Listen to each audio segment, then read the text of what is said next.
So here we have the Citroen Berlingo van on a 69 plate. I'm going to start off by showing you around the outside of it, and then we'll hop in and run through some controls on the inside from there. We're going to start off first of all inside the cargo area at the rear of the van. As we approach the back of the van, you can see we have reversing sensors. Everything is ply lined in the back here, and I mentioned at the rear of the van, and that is because you also have sliding side door access to this rear area as well. Okay, so we're just going to work our way back round to the front of the van, and then we'll hop in and run through some controls on the inside of it from there. But now that we've done a full circle, you can see it's in excellent condition the whole way round.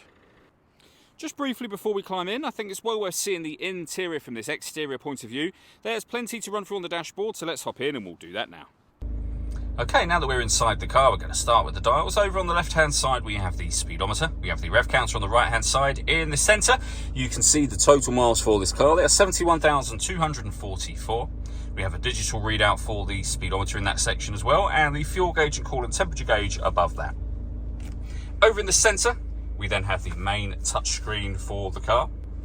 So firstly, starting up in that top left-hand corner, we have the screen that we're on now, which is our music options, essentially, where you access the radio, your USB input and iPod input. If you plug your smartphone in via its USB input, you can get certain Citroen-friendly apps up on here, for example, Apple CarPlay. We have our car settings menu there. Satellite navigation you can again access by plugging your smartphone in, again through Apple CarPlay or through a Citroen friendly satellite navigation app if you'd like to do it that way.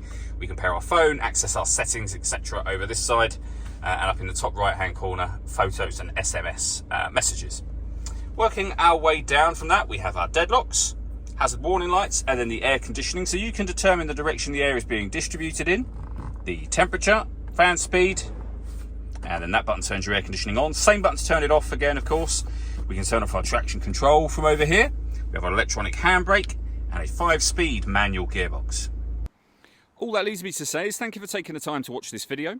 If you'd like to come and see the van for yourself and have a test drive, please feel free to give us a call here at Mach 1 Cars. We'd love to hear from you soon.